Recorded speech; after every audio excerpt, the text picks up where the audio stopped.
Kita ke informasi selanjutnya, pencarian korban banjir bandang dan tanah longsor di Kabupaten Pesisir Selatan Sumatera Barat masih terus dilakukan.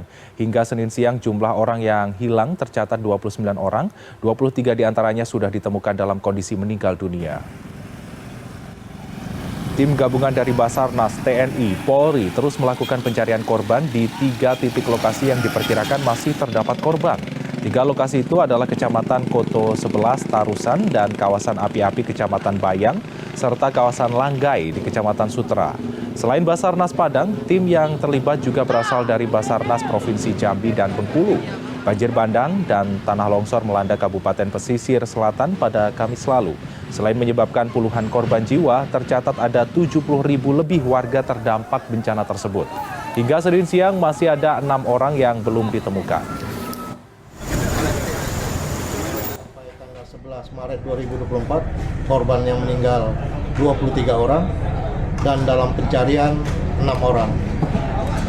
3 orang di Kecamatan Sutera, 2 orang di Kecamatan Terusan, dan 1 orang di Kecamatan Bayang. Dan untuk mengetahui kondisi terkini dari lokasi banjir bandang dan tanah longsor di Kabupaten Pesisir Selatan Sumatera Barat, sudah ada koresponden CNN Indonesia, Roni Satria.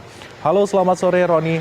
Roni, bagaimanakah kondisi pencarian korban di sana? Apakah sudah ada informasi lebih lanjut dari petugas yang sedang melakukan proses pencarian? Ya, Freddy, kalau terkait dengan pencarian yang saat ini hingga data per 11 Maret hingga pukul 12 waktu Indonesia Barat tadi menyebutkan bahwa masih ada 3 orang lagi yang masih dicari keberadaannya yang juga diduga terseret oleh arus banjir yang terjadi pada 7 Maret 2024. Ini berarti sekitar 4 hari yang lalu yang hingga saat ini masih belum ditemukan. Tadi kalau kita lihat ada sejumlah kendala sebenarnya, karena kalau kita lihat akses untuk menuju titik yang sebenarnya ada di kawasan Kecamatan Sutera, ada di kawasan bukan titik tempat saya berdiri sekarang ini, karena titik sekarang saya berdiri adalah di Koto 11 Tarusan yang juga merupakan titik terparah dari banjir ini. Dan kalau Anda lihat, saya langsung tunjukkan saja dulu, nanti saya akan sampaikan lagi terkait dengan bagaimana upaya pencarian, bahwa titik inilah di sana Anda bisa lihat ada arus sungai yang mengalir deras di sekitar pukul 18 waktu Indonesia Barat, yang sebenarnya hujan sudah terjadi sejak siang sehingga langsung menghantam rumah, dan Anda bisa lihat sendiri jalan yang ada di sini hancur seperti ini. Dan ini menjadi, Anda bisa bayangkan betapa besarnya arus yang menerjang dari sungai yang ada persis di depan. Dan kalau Anda lihat, ini rumah warga. Rumah warga sudah langsung menanti di depan pinggir sungai. Saya akan tunjukkan apa saja yang sudah terjadi, kerusakan-kerusakan, barang-barang yang sudah terhampar begitu. Ini sedang dalam kondisi diupayakan oleh keluarga yang meninggali rumah ini untuk membersihkan. Kemudian Anda bisa lihat ada lumpur yang masih relatif cukup tinggi. Saya akan ajak Anda untuk bergeser ke sini sedikit. Kalau kita lihat di sini ada hempasan dari air yang juga bisa memecahkan kaca jendela dari rumah pemilik ini di sebelah sana. Kemudian kendaraan-kendaraan bermotor yang juga sudah tidak bisa berfungsi lagi. Ada, ini titik lumpur. Saya akan tunjukkan kepada Anda. Nah, lumpur yang di sini tadinya mencapai kurang lebih 50 cm tadi yang disampaikan oleh pemilik rumah. Dan ini secara berkala dari sejak tanggal 7 Maret yang lalu, kemudian menyusut, dan akhirnya kondisi dari lumpur ini pun sekarang sudah mulai tipis. Tetapi sulit sekali bagi mereka untuk bagaimana membersihkan dalam kondisi yang bisa dikatakan sangat porak-poranda seperti itu. Nah, kembali ke kendala. Tadi saya mengatakan bahwa akses, Anda bisa melihat sendiri jalan tadi yang sudah terputus, itu pun masih bisa dilewati sebenarnya. Tetapi masih banyak titik-titik lain di 11 kecamatan yang hanya ada di Kabupaten Pesisir Selatan ini. Ini saja ada 11 kecamatan yang beberapa 5 diantaranya terparah dari kecamatan tersebut, yang membuat akses lalu lintas ini merupakan jalur utama yang kalau kita tahu bahwa di Sumatera Barat ini langsung berbatasan dengan kawasan selatan yaitu Bengkulu. yang menjadi tempat transit ataupun juga perlintasan utama. Sehingga dengan terputusnya jalur tersebut, akses ini baru bisa dibuka 2 hari yang lalu, Freddy. 2 hari yang lalu itu pun dalam proses berkala, kalau Anda lihat ini ada kendaraan-kendaraan mengantri hanya untuk bisa melewati jalur-jalur yang terkadang jalannya sudah putus ataupun jalannya rusak, sehingga mereka harus ada penjaga yang memberikan istilahnya bergantian seperti itu, antre untuk bisa dari satu lajur, kemudian di sebelah sana harus menanti giliran mereka untuk bisa jalan. Untuk sampai ke titik ini dari Kota Padang sendiri, tadi saya sudah mendarat dari pagi, kurang lebih yang biasanya secara normal bisa dicapai dalam kurun waktu 1,5 hingga 2 jam, tetapi tadi mencapai 3 jam, yang banyak titik-titik yang dipenuhi oleh kendaraan-kendaraan yang memang melintas harian seperti ini. Karena disinilah jalur bisa dikatakan jalur ekonomi. Tidak hanya warga saling terkoneksi antara kecamatan yang satu dengan kecamatan yang lain, tetapi juga Anda juga lihat di sana ada tadi patroli-patroli yang terjadi, polisi kemudian untuk memastikan titik-titik yang di kecamatan sebelah yang kalau kita tahu juga masih banyak yang rumahnya kondisinya kurang lebih sama seperti di sini.